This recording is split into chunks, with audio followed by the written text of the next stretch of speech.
Bai. Arratsaldeon jaun Andreok. Arratsaldeon eta ongi etorriak izan zaitezte ekitaldi honetara. Eduardo Ruiz de Ortejuela dut izena eta Kutxabankeko zuzendari nagusi bezala, gure agurrik eta eskerronik beroenak eman nahi dizkizuet Kutxabanken izenean gaur gurekin egoteagatik. Saludo y agradecimiento que hacemos también extensivo a las personas que están siguiendo este evento a través de medios digitales.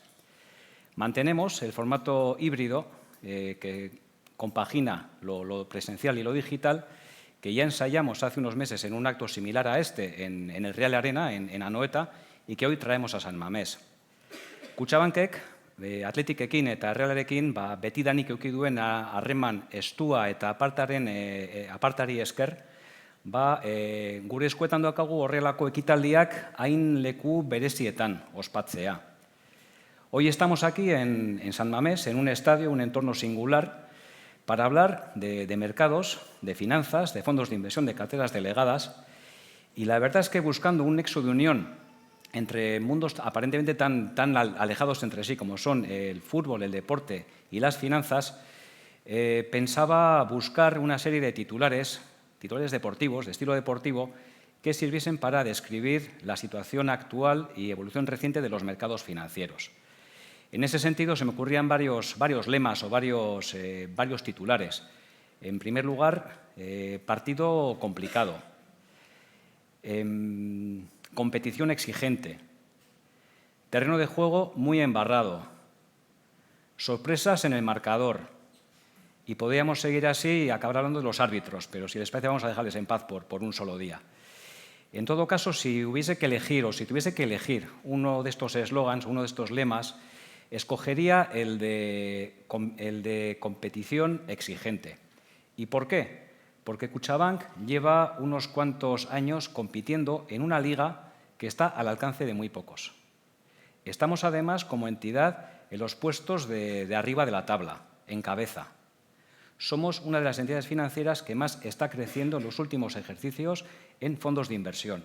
Ejercicios que, como ustedes saben, están siendo particularmente complicados. Esto creemos que tiene cierto mérito. Y ese mérito o ese éxito se debe a varios factores. Pero a nuestro juicio hay uno primordial que resume y que engloba a todos los demás. Y es la confianza.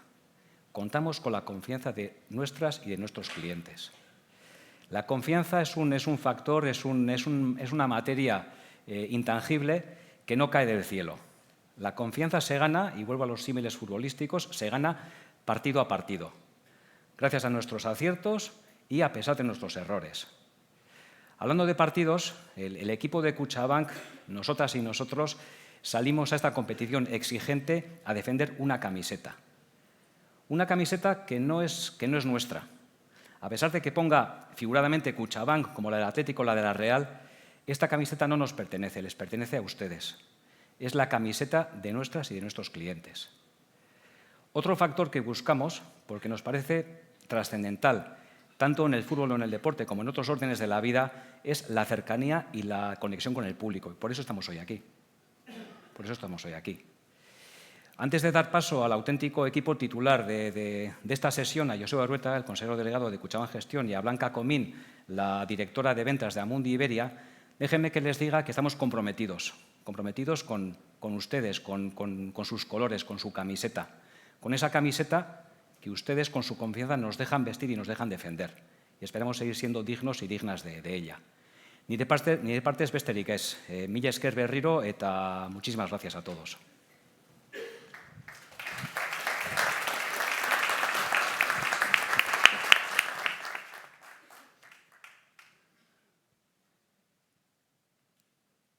Buenas tardes. Arratsaldeon. Bueno, yo tengo un poco la sensación del Día de la Marmota. Muchas de las veces que tenemos estas charlas con ustedes, con nuestros clientes, es porque nos enfrentamos a un momento complicado.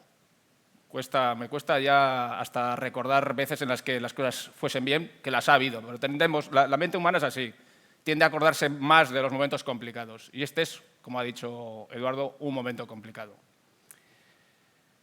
Desde la gran crisis del 2008-2009, prácticamente todas las veces en las que nos enfrentábamos a esos momentos complicados, la causa, la razón de los rendimientos negativos, de las caídas que teníamos en nuestros ahorros, en nuestras inversiones, venían de la parte de la renta variable, de la bolsa. Y teníamos muy clara la estrategia. En la medida de lo posible intentábamos aguantar bien el golpe, pero la clave estaba en no dejarnos llevar por esos sentimientos que siempre tenemos de miedo, incluso de pánico, de que no podemos más con las pérdidas. Y les recomendábamos siempre aguantar, y nosotros, en algún momento, cuando creíamos que merecía la pena porque los mercados habían más que descontado las peores noticias, pisábamos otra vez un poco el acelerador y la recuperación se daba. Lo vemos en estos gráficos que hemos puesto aquí, que son de 3 presentaciones de los últimos años, 2015, 2018, la pandemia, siempre la misma receta, Día de la Marmota. Ha hablado Eduardo de confianza. La confianza, para mí, una de las partes más importantes de la confianza se basa en la credibilidad. Esto que he dicho, la receta siempre la misma, parece muy sencillo, pero es que funcionaba. Al final, aguantar, tener temple y dejar que los que estamos al mando de la gestión nos ocupáramos de intentar recuperar con mayor velocidad las caídas, funcionaba. Lo ha hecho todas estas veces. Esta vez también hemos tenido fuertes caídas en la renta variable, en las bolsas, fortísimas caídas en las bolsas. Y otra vez recuperarán, estamos seguros. En algún momento tomaremos posiciones más agresivas y seremos capaces de recuperar lo que hemos perdido y más. Es parte de los ciclos económicos, parte de los ciclos bursátiles. Ojalá pudiésemos evitar las caídas y solo coger las subidas, pero credibilidad, eso ni nosotros ni nadie sabe hacerlo. Pero esta vez hay algo distinto. Nuestro diagnóstico es que hay algo distinto. Llevamos varios años en un mundo en el que los tipos de interés estaban en cero, incluso en negativo. Aquí les traemos un gráfico en el que se ve la rentabilidad que ofrecían diferentes activos de renta fija que podíamos comprar en el mercado. Bonos del Estado alemán, bonos del Estado español, bonos corporativos que emiten empresas como Iberdrola, como otras europeas o de todo el mundo, que daban rentabilidades de cero, incluso negativas, como en el caso del bono alemán, incluso el bono español en plazos no muy largos. Teníamos que irnos a sitios muy alejados para conseguir algo de rentabilidad. ¿Y qué ha pasado en lo que va de año? Pues lo que nosotros hemos denominado un cambio de paradigma. Aquello que daba rentabilidad cero o negativa está ofreciendo ahora mismo ya rentabilidades del 2, 3%, incluso si nos vamos un poco más a la zona de los bonos corporativos, se puede encontrar activos de renta fija, bonos emitidos por empresas, al 4 o al 5%. Un cambio de paradigma. Esta vez creemos que esta es la clave, lo que ha pasado con los tipos de interés. Y lo que hay detrás de este movimiento de los tipos de interés, de la política monetaria que ha cambiado de manera radical después de tantos años de tipos cero, está en algo más puro de la macroeconomía, la inflación. Han oído hablar mucho de esto y además la estamos sufriendo todos. Vamos a ver cuál es nuestro diagnóstico sobre por dónde va a ir la inflación, por dónde va a ir el mundo a nivel macroeconómico, para a partir de ahí determinar cómo se moverá la política monetaria y cómo podemos actuar en este entorno. ¿Volveremos a recuperarnos? Seguro. Tenemos que gestionar un entorno diferente. Es un entorno macroeconómico al que no estamos acostumbrados porque han pasado muchos años de tipo cero negativo, de políticas monetarias expansivas, pero lo lograremos. Para explicarnos un poco el entorno, le voy a dar paso a Blanca Comín, de Amundi Asset Management, y que nos dé la visión de Amundi de ese mundo macroeconómico. Muchas gracias, Joseba. Buenas tardes a todos. Es un placer y un orgullo estar hoy aquí. Muchas gracias a Kutxabank por contar con nosotros. Y efectivamente, como ha contado Joseba, las carteras mixtas, tanto en euros como en dólares, están sufriendo muchísimo a lo largo de este año. Podemos ver aquí las rentabilidades anuales de los últimos años de este tipo de carteras y vemos como con datos de cierre de septiembre están sufriendo casi igual que, por ejemplo, rentabilidades que tenían en años como el 2008. La gran pregunta que nos hacemos ahora mismo es si nos encontramos en una crisis sistémica como la que se sufrió durante la gran crisis financiera en el año 2008 o nos enfrentamos a un contexto distinto. En ese sentido, creo que lo mejor es que veamos cuáles son las previsiones económicas de Amundi. Aquí podemos ver las previsiones económicas por distintas áreas geográficas y la barra morada que vemos en la parte de arriba de cada una de las previsiones eran las previsiones que tenía Amundi a principios de año, antes de que se desencadenara la guerra de Ucrania. En ese sentido, podemos ver cómo efectivamente las distintas previsiones se han ido reduciendo, se han ido bajando en todas las áreas geográficas, pero siguen en positivo. La realidad es que podemos ver cómo el crecimiento de forma agregada a nivel global esperamos que esté para el año 2022 a niveles del 3,2 y que se desacelere en el año 2023 a niveles del 2,5. Esta situación es radicalmente diferente a lo que se pudo vivir en el año 2008 con la gran crisis, donde el crecimiento en el 2008 era el del 2,1 y bajó hasta niveles de crecimiento de menos 1,9. Por tanto, desde el punto de vista de crecimiento macroeconómico no nos encontramos en la misma situación. Si vamos a hacer un análisis por áreas geográficas, empezando por Europa, estamos en el ojo del huracán. Es cierto que ahora mismo los precios energéticos de la electricidad y del gas en Europa se están encareciendo y son muchísimo más altos a consecuencia de la caída del suministro del gas ruso. Pero la realidad es que en nuestro escenario central no creemos que se vaya a dar un racionamiento del gas.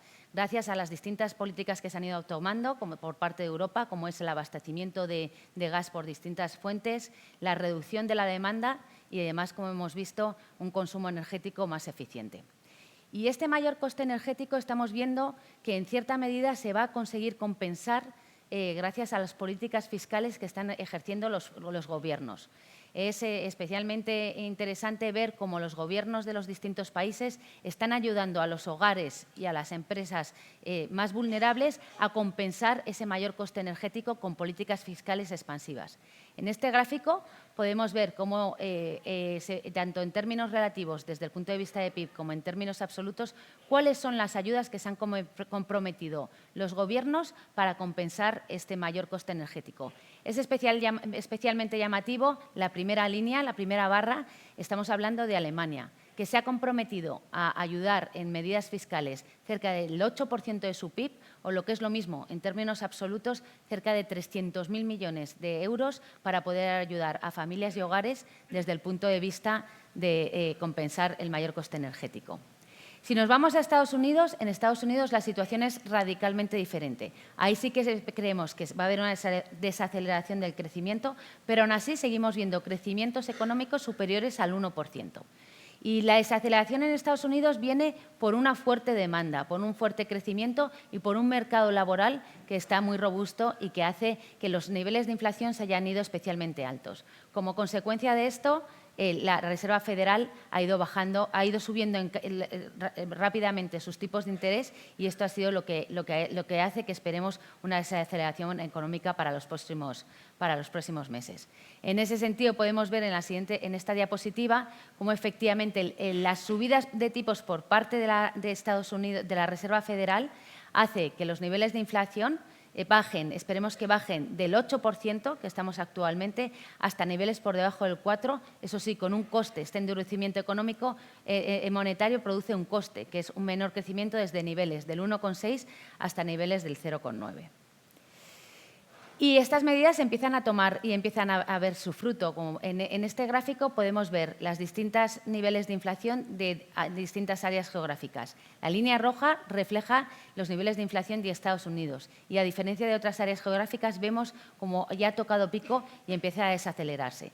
Y en ese sentido también vemos en otros indicadores, como pueden ser, por ejemplo, el coste del transporte de las mercancías marítimas, cómo está bajando desde los niveles de hace un año, que era uno de los temas que más nos preocupaba hace precisamente un año. Y en este gráfico lo que estamos viendo es cuál es nuestro escenario central desde el punto de vista de inflación en Estados Unidos. Si bien durante este año el espacio morado y el espacio blanco lo que nos está mostrando era que nuestro escenario central es que demos una mayor probabilidad de un entorno de hiperinflación y de estancamiento, La realidad es que si nos movemos hacia el 2023, el área azul es la que más probabilidad coge, la que creemos que va a ser el escenario central. El área azul lo que está reflejando es un entorno de inflación, pero de un entorno de inflación que puede estar en niveles entre el 3 y el 6%, que si bien es mucho más alto que lo que veíamos en los últimos años, no son niveles de inflación de 2 dígitos como se ha visto en un momento dado a lo largo de este año. Y esto se debe principalmente gracias a la subida de tipos o debido a la subida de tipos que ha hecho la Reserva Federal. En este gráfico podemos ver que la subida de los tipos de interés por parte del Banco de Estados Unidos ha sido el más alto y el más rápido desde el año 1984. No se había visto una subida de tipos por parte de la Reserva Federal tan alto desde el año 84. Y eso se refleja en lo que está demostrando es que creemos que probablemente para el año que viene, el año 2023, esta velocidad de subida de los tipos de interés por parte de la Reserva Federal se vaya paralizando y las subidas no sean tan sumamente significativas. Y para acabar, no podemos olvidar un área geográfica que es crucial para el crecimiento global, como es China. La realidad es que China no está creciendo últimamente al ritmo que estaba creciendo en los últimos años, debido principalmente este año a las medidas de confinamiento que ha habido. Y uno de los principales problemas que nos está preocupando como economistas es cuál es la situación del sector inmobiliario en China. Tenemos que tener en cuenta que el sector inmobiliario representa más del 30% del PIB en China. En ese sentido, es un tema que vamos a vigilar en los próximos meses y que incluso también el propio país es consciente de ello. Y como prueba, el Banco Central de China está aplicando políticas monetarias para ayudar al sector financiero para intentar que este riesgo no se extienda al resto de la economía con políticas monetarias expansivas, a diferencia del resto de los bancos centrales que siguen haciendo políticas de subidas de tipos. Esta es nuestra visión, les damos las gracias y dejo paso a Joseba para que comente la visión de Kutxabank. Pues gracias, Blanca. Pues no pinta bien, ¿no? Un escenario más que complicado, ¿no? Europa, crisis energética. Como decía Blanca, se habló incluso de racionamiento del gas. Parece que eso está descartado por lo que estamos viendo. Hoy mismo había noticias, ¿no?, de que está empezando a haber hasta exceso de barcos de gas rodeando los puertos en ciertos sitios, porque se han tomado muchas medidas y, de hecho, el almacenamiento de gas es muy potente hoy en día. Estados Unidos con las subidas de tipos más fuertes que habíamos visto desde hace muchísimos años y el efecto de eso, pues un deterioro de las condiciones financieras para las empresas y hemos tenido caídas de las bolsas y, sobre todo, subidas potentísimas de los tipos, intentando parar esa inflación que parecía que no se podía parar. Es paradigmático, ¿no? Porque hasta hace poco estábamos hablando de un mundo en el que lo que era difícil era conseguir inflación. Nos hemos pasado desde la gran crisis 2008-2009 hasta hace 9 meses buscando explicaciones a por qué el mundo no era capaz de generar inflación. Era el envejecimiento de la población, era la globalización, era la tecnología. Y de repente, en 9 meses, estamos con inflaciones que no habíamos visto desde hace mucho tiempo, doble dígito incluso, y los mercados temblando. Bueno, a mí me gustaría puntualizar varias cosas. La inflación que todos los días nos bombardea la tele es la inflación del año pasado. Lo importante es dónde va a estar la inflación a futuro. Lo que está pasando en los mercados es un movimiento normal, en el sentido de que un cambio tan radical de las condiciones financieras está afectando de manera muy, muy relevante a los mercados, de que todo ese escenario tan complicado al que se han sumado la guerra de Ucrania, tuvimos el problema de suministro de bienes después de la pandemia, ¿no?, cuando todo el mundo empezó a consumir y no había manera de conseguir que la oferta macheara con la demanda, y de ahí también surgieron los primeros momentos de inflación. China, que siempre nos olvidamos, pero ha sido el gran motor del crecimiento mundial, donde parece que puede haber una burbuja inmobiliaria que está generando problemas. Muchos problemas, muchas cosas sobre la mesa. Y a lo largo de este año es verdad que el escenario parece que solo ha hecho deteriorarse. Es en esos momentos en los que es difícil, ¿no?, ver el otro lado de la moneda. Bueno, vamos a intentar ver qué han recogido los mercados de ese escenario, cuál es el escenario más probable y a partir de ahí qué tenemos que hacer.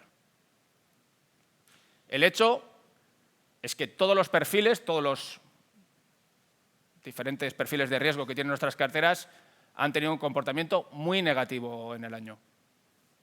Han sido unos primeros 9 meses horribles. Hemos perdido aproximadamente la mitad de la rentabilidad acumulada en 3 años. En los 3 años anteriores, que habían sido, incluida la pandemia, pero habían sido positivos.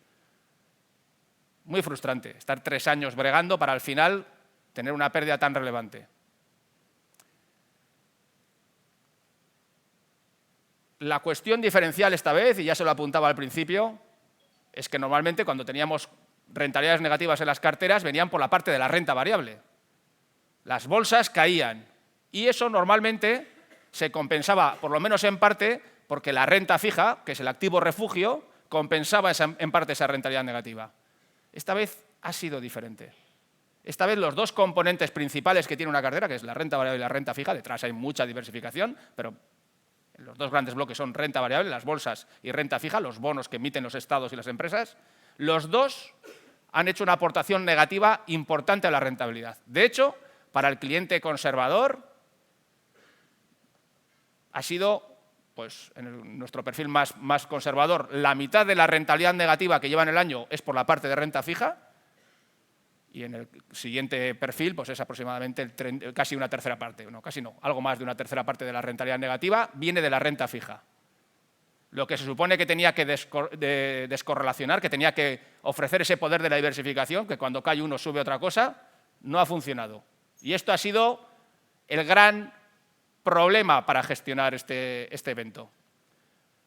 Hemos tenido fortísimas caídas en la renta variable y hemos tenido fuertes caídas en la renta fija. Es algo que seguramente pasa más desapercibido, pero háganse la idea de que hay mucho más dinero invertido en renta fija en el mundo que en renta variable. Por supuesto en nuestros clientes, pero en general en el mundo hay más emisiones de renta fija que emisiones de renta variable.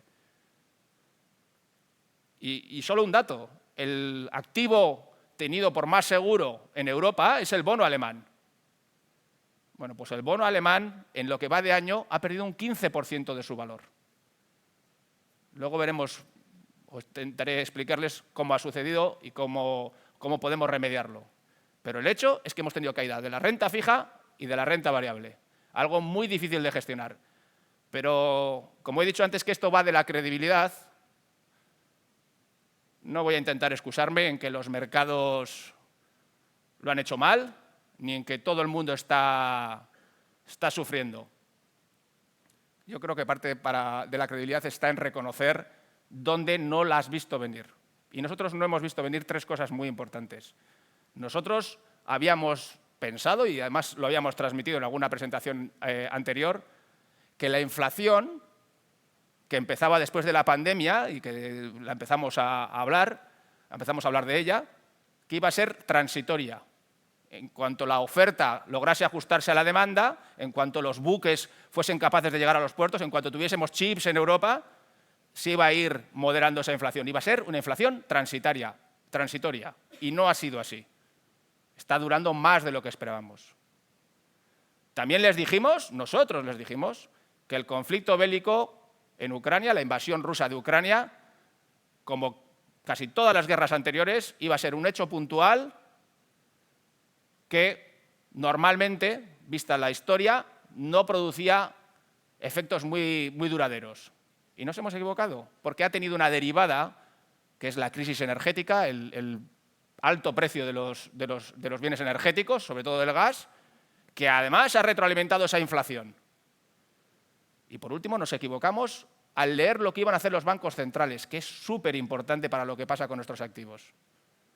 Nosotros pensamos que los bancos centrales iban a subir los tipos poco a poco, lo teníamos contemplado, pero es que las subidas han sido mucho mayores que lo que nos esperábamos. De hecho, como decía Blanca, la subida que ha hecho la FED, el Banco Central Americano, ha sido la más agresiva desde el año 80 y tantos. Todos estos aspectos no los hemos visto venir. Y dirán ustedes, ¿para qué estáis ahí? Si no la veis venir. Y además, cada vez que hay un golpe, solo me dices que aguantemos. Bueno, veremos lo que hacemos. Yo creo que sí hacemos cosas y que las podemos demostrar que han tenido éxito en el pasado. El hecho es que aunque no hemos visto esos 3 puntos muy importantes de cara a cómo nos teníamos que posicionar en el corto plazo, de manera estructural sí teníamos una posición muy prudente en renta fija. ¿Por qué? Muy sencillo. Los bonos pagaban 0, pagaban muy poquito y pensábamos que no había que apostar mucho en ese activo porque el premio era bajo. Esto parece muy sencillo, pero había mucha gente apostando mucho. De hecho, cuando uno ve cómo lo han hecho nuestros productos de renta fija, desde el menos agresivo al más agresivo, comparativamente con los activos en los que invierten, no lo han hecho mal. Y no porque hayamos acertado en el corto plazo, sino porque de manera estructural teníamos una posición prudente. De hecho, cuando uno ve el comportamiento de nuestras carteras más conservadoras, las que más renta fija tienen, nuestro comportamiento relativo a la competencia ha sido relativamente bueno. En el más conservador estamos en la cabeza de la competencia, en el siguiente, bueno, no somos los mejores, pero estamos entre los mejores. Pese a no haber acertado con el diagnóstico de esos 3 factores tan importantes, nuestro posicionamiento estructuralmente prudente en el mundo de la renta fija han hecho que evitemos gran parte del golpe. Y esto es muy importante. Esto es muy importante para cómo te posiciones de cara a la recuperación. Porque no es lo mismo perder un 20-25% que perder un 10%. Es muy importante. Nosotros les hemos hablado muchas veces de nuestro modelo de gestión. A mí me gustan las cosas sencillas. Y hay una frase que le digo a Yone, que es una gran colaboradora de mi empresa, que la ponga así de sencilla. Nosotros lo que buscamos es intentar captar un porcentaje menor de las caídas y mayor de las subidas. Pues vaya. No, evita las caídas y coge las subidas. Ya, pero es que yo quiero ser creíble.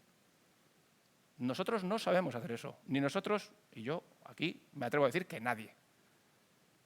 Sobre todo en la parte inicial, que es cómo evitas las caídas, todos tendemos a dejarnos llevar por la música y aguantar más de la cuenta.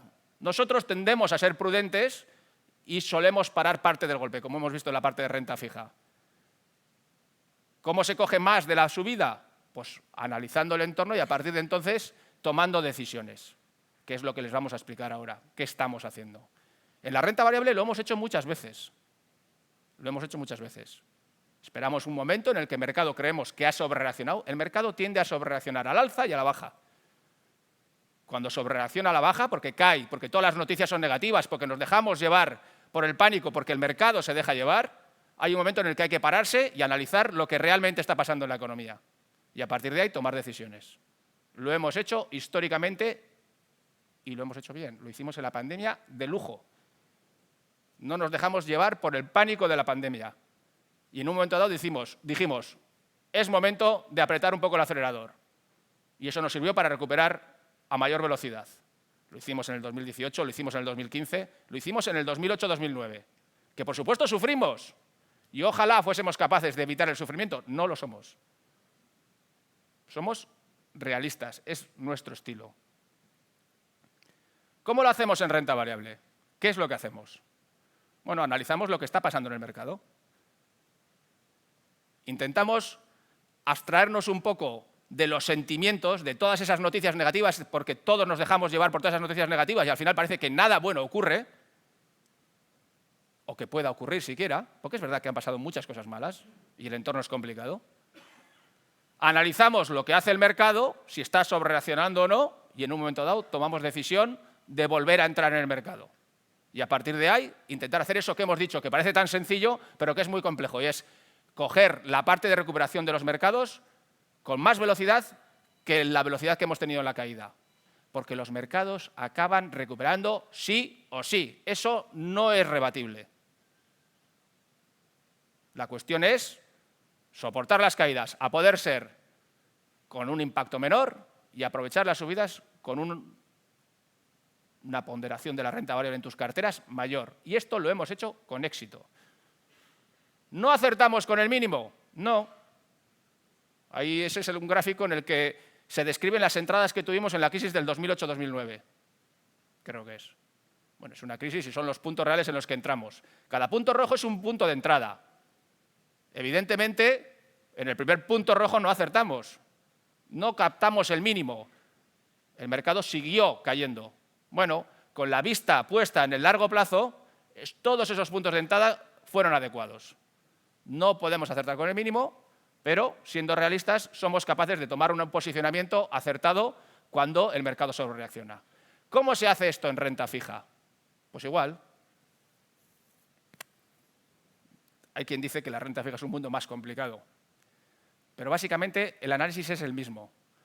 Hay que intentar no dejarse llevar por las emociones, porque ahora estamos viendo esa inflación de doble dígito y parece que es una cosa malísima, que lo es, pero no olvidemos que es la inflación del último año. El problema es si permanece durante mucho tiempo. ¿Qué dicen los mercados? ¿Qué dice la gente que está apostando su dinero a qué va a hacer la inflación en el futuro? Pues ese gráfico de ahí dice que la inflación en los próximos 5 años, de media, va a estar en el 2,7%, que es una inflación más alta que la que teníamos antes, pero evidentemente no es una hiperinflación, que es un poco el escenario que nos ha descrito Blanca.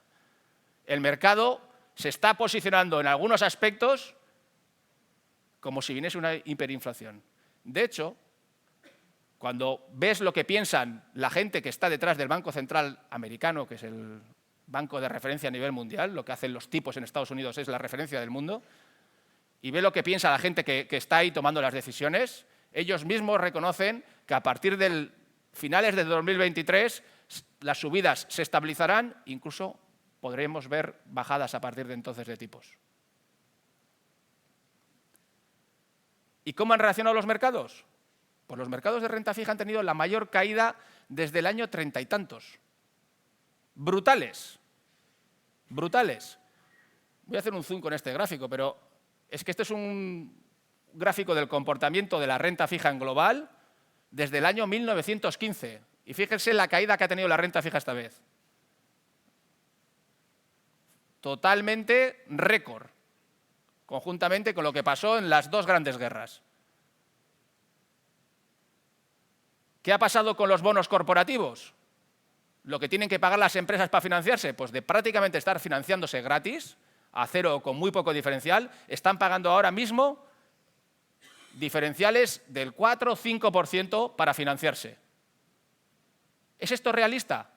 Porque ¿por qué tienen que pagar las empresas un diferencial tan alto?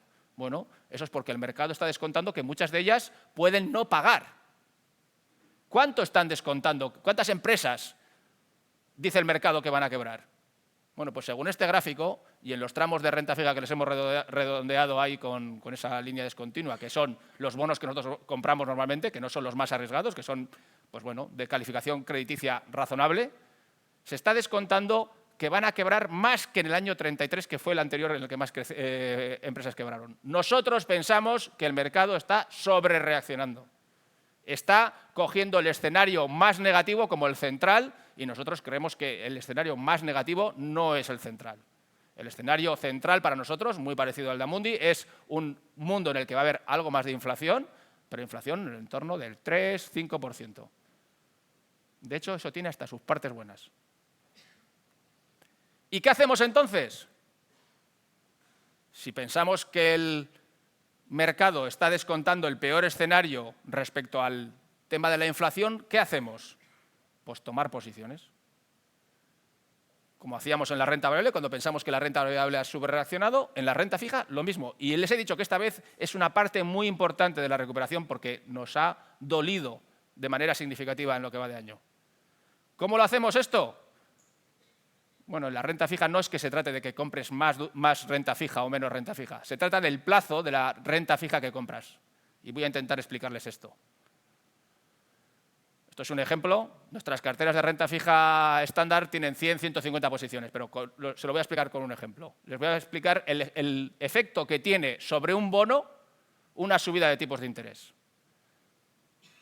Un bono a 2 años y un bono a 5 años, para que vean el efecto que tiene dependiendo del plazo de la emisión que haya comprado. Nosotros, en las carteras de renta fija, hasta hace poco teníamos un plazo muy similar al 2 años, con 150 emisiones, pero vamos a poner el ejemplo de un bono concreto.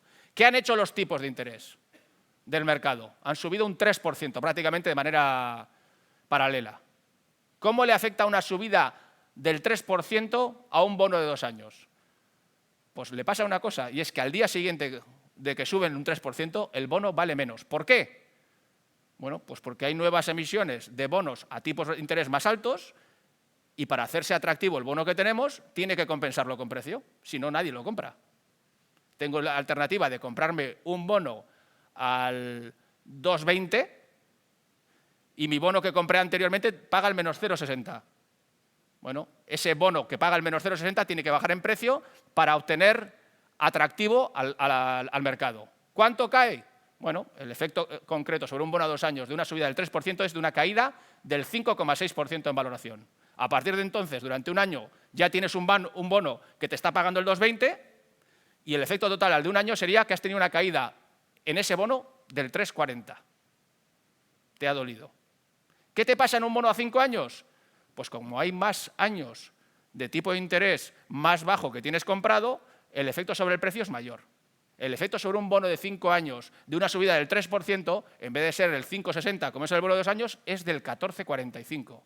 A partir de entonces tienes un bono que te está pagando ese 2,74 y al final del año tienes un impacto en tu cartera de renta fija del menos 11,71. Cuanto más vencimiento más largo tenga el bono que hayas comprado, el efecto de la subida de tipo de interés duele más. Hemos dicho que nuestro escenario es que en algún momento, a lo largo del 2023, los tipos van a dejar de subir y se estabilizarán. Incluso hacia la segunda mitad del 23-24 veremos caídas de los tipos de interés a nivel global. ¿Cuál es el efecto de una caída del tipo de interés sobre un bono de 2 años y de 5 años? Pues en el de 2 años, el efecto positivo que tiene la valoración, porque esta vez van a bajar los tipos, es decir, tu bono que compraste con un tipo más alto vale más al ser la competencia de tipos más bajos, vale más, es del 0,97. A partir de entonces tienes un bono al 1,70, al partir al de un año tienes una rentabilidad del 2,67. ¿Qué pasa con un bono de 5 años? Pues el efecto sobre valoración es superior, 2,31, los intereses de un año 2,24, tienes un efecto de rentabilidad al de un año del 4,55. ¿Qué es lo que tenemos que conseguir? Bueno, ya hemos hecho parte de la gestión. Ya hemos tenido la subida de 3% de los tipos de interés que ya está en el mercado, con una duración, con un vencimiento corto en nuestros bonos. Las carteras de renta fija que teníamos tenían un vencimiento aproximado de 2 años. ¿Y qué tenemos que hacer ahora? Comprar bonos con vencimientos más largos para que el efecto de ese estancamiento, incluso bajada, aunque leve, de los tipos de interés, nos afecte con mayor rentabilidad. De manera que, una vez más, seamos capaces de coger menos parte de la bajada y más de la subida. El escenario ideal es que cogemos la caída con bonos de 2 años y cuando los tipos se estabilicen o empiecen incluso a levemente caer, tengamos bonos con más duración. Vaya rollo que me estás contando. Bueno, es lo que estamos haciendo. Es más sencillo con la renta variable, que parece que es, no, ahora me compro bolsa porque creo que va a subir. Bueno, pues esto es lo mismo, es comprarse renta fija con más plazo porque el efecto que van a tener la estabilización de los tipos va a ser más beneficioso para tu cartera de renta fija. Lo estamos haciendo ya estamos tomando posiciones en bonos algo más largos. Y alguien dirá, pero si los tipos todavía están subiendo, si me está acosando los periódicos diciéndome que el Banco Central Europeo no hace más que subir tipos. Es verdad, y va a subir más los tipos. Pero eso ya está recogido en el mercado. El Euribor, a 12 meses, ya está en el 2,60. El tipo de referencia está muy por debajo. Pero el mercado ya está recogiendo, los precios de los bonos ya tienen las subidas implícitamente en su valor. Nosotros pensamos que lo que está diciendo ahora el mercado de bonos es la subida que va a haber en el mercado. Y estamos comprando esos bonos con algo más de duración en un entorno en el que creemos que evidentemente va a haber subidas de tipos, pero que esto ya está en el mercado. Cuando en el próximo reunión del BCE vuelvan a subir los tipos de interés y salga en la tele, las hipotecas vuelven a subir, que sepan que es mentira. El Euribor ya estaba alto, el Euribor ya está al 2,60. Subirán las hipotecas cuando les toque su cambio de esto. Porque las hipotecas se revisan semestralmente, pues yo no soy un experto en esto, tengo una, pero no soy un experto, yo soy más de la parte de inversiones, pero se revisan semestralmente o anualmente. El Euribor ya ha subido, ya está en el 2,60, ya tiene implícita un montón de subidas por parte del Banco Central Europeo.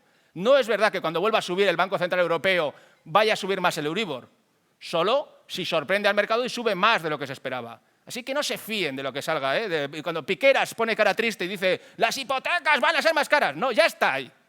Esto ya lo estamos sufriendo. Eso es pasado. La inflación es pasada. Los tipos es pasado.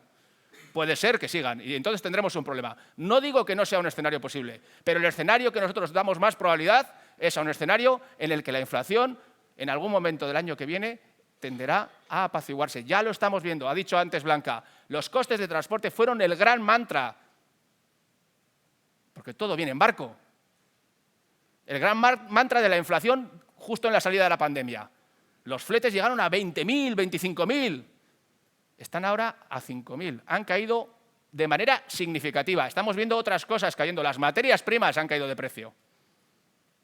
Salvo las energéticas que están afectadas por el tema conflicto bélico. Pero materias primas como el hierro, como el acero, están cayendo ya. Nosotros vemos signos ya de que la inflación ya ha tocado máximos.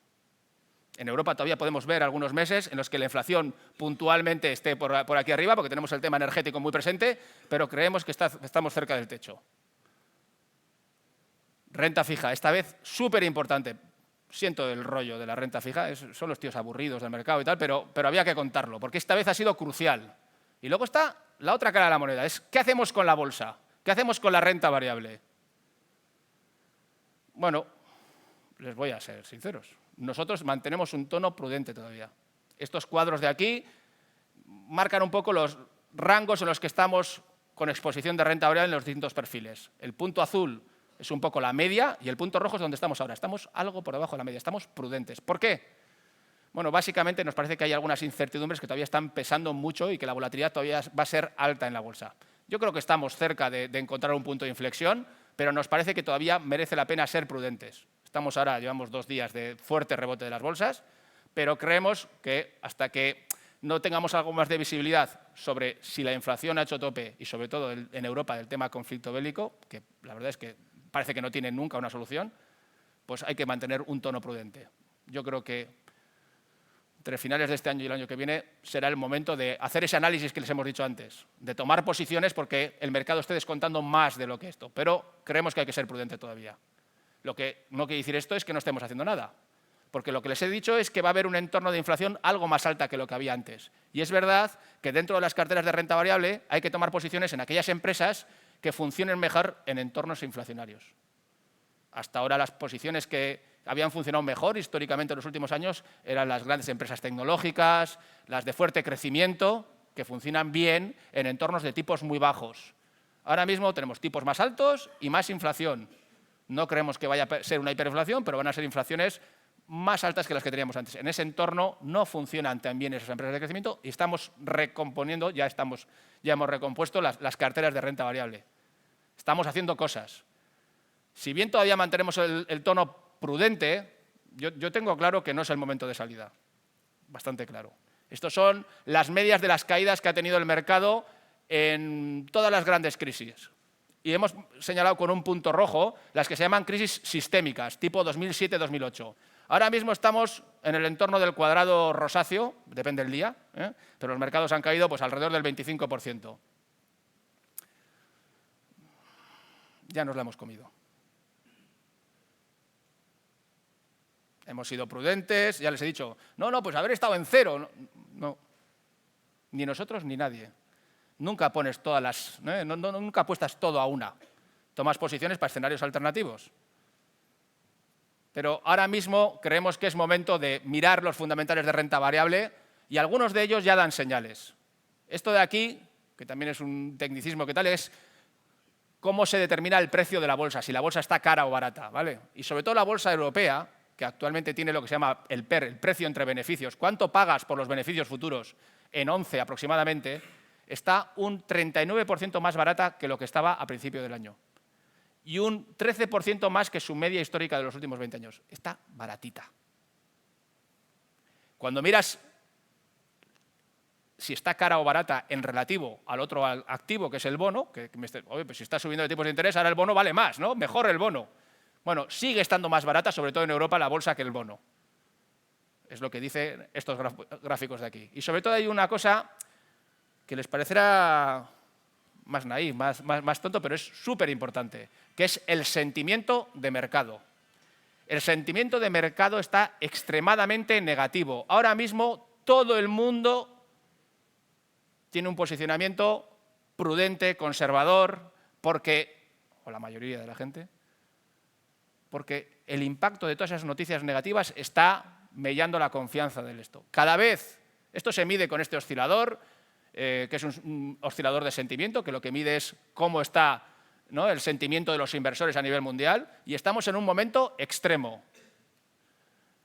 Solo, y esto no es prueba irrefutable de que vaya a pasar, pero lo que dice el siguiente gráfico es que cada vez que hemos estado en un punto similar de tanta negatividad por parte de los inversores, el comportamiento al año siguiente ha sido muy potente. Esto es, la rentabilidad en el año siguiente que ha tenido la renta variable, cuando el sentimiento ha sido tan negativo. ¿Y por qué? Si estamos todos negativos, ¿por qué va a ser luego positivo? Pues porque cuando todo el mundo está negativo, ya ha vendido todo el que tenía que vender. Y esto es un tema de oferta y demanda. Evidentemente, hay que analizar los fundamentales y lo estamos analizando. Y les he dicho, estamos manteniendo una posición prudente. Pero no creemos que sea el momento de claudicar. Pero tenemos otro riesgo. Y es dejarnos llevar por algo que ha resurgido por ahí. Alguno me mirará, aquí el jefe me mirará y me dirá, ¿pero qué? Ni les mentes esto. El depósito. Vuelven los depósitos. Voy a dar esto y a un año que me das. Todavía poquita cosa. Es muy pronto. Pero empieza a haber ahí depositillos. Bueno, déjenme contarles una historia verídica. Basándome en este gráfico que he usado muchas veces para explicar pues, esos golpes de la renta variable y lo que sucede, bueno, no es muy importante, pero bueno, la línea roja es el mercado, las barras azules son los flujos, o sea, cuando la gente se va de la bolsa y cuando entra de la bolsa. Cuando se va es por abajo, cuando entra es por arriba. Siempre pasa, y esto se lo he dicho yo muchas veces, que cuando el mercado cae, la gente acaba saliendo y justo normalmente lo que hay que hacer es lo contrario. Hay por ahí un inversor muy famoso que se llama Warren Buffett, que dice que cuando la sangre está en el mercado es cuando hay que comprar. Luego todos queremos ser Warren Buffett, menos cuando toca serlo, porque hay que tener temple. Pero esto no es lo importante. Les voy a contar lo que pasó en ese redondel o lo que sea, oscurecido de ese gráfico, que es la gran crisis del 2008-2009. Y voy a coger un punto en el que el mercado, en junio, no sé qué, del 2008, el mercado había caído un 23%, más o menos lo que había caído ahora. Después, el mercado de renta variable cayó otro 20%. Fue una de las mayores caídas de la bolsa históricas, desde el crack del 29. Una debacle de la bolsa. No, pero estamos en junio, no sabemos lo que va a hacer el mercado. Yo me sé, el final del cuento, cayó otro 20%. Pero ahora, en junio del 2009, no sabemos lo que va a hacer el mercado. Pasaba otra cosa en ese momento. Es que había por ahí entidades ofreciendo depósitos incluso al 5%. Me ha dicho Yone que no lo diga, que es mi mejor asesora, pero yo recuerdo perfectamente que había un cartel de un famoso futbolista portugués que jugó en el Real Madrid y no dio más pistas, en un banco portugués que estaba en la Plaza Jado de Bilbao, ofreciendo el 5%. He buscado en Google y están los carteles, 4,85 tal. Confía, el 5%, el 4,85, aquí tienes seguridad. No les voy a contar lo que pasó con ese banco portugués. Pero no es lo importante. Imagínense que sometemos o nos dejamos llevar por ese, incluso acertamos, porque luego cayó otro 20% y me voy al depósito. A ese 5%, ¡guau!, súper atractivo. Y me dejo de historias. Bueno, pues durante un año fue una buena decisión. Esto es, ¿cuánto mejor lo hizo ese cliente que se pasó al depósito frente a nuestra cartera Evolución, que es el segundo, que hoy en día es la que más clientes tienen, que es con un nivel de inversión en renta variable del 30%, 70% en renta fija? El segundo escalón, no el más prudente, que es el patrimonio, el segundo, que es donde más gente tenemos hoy en día.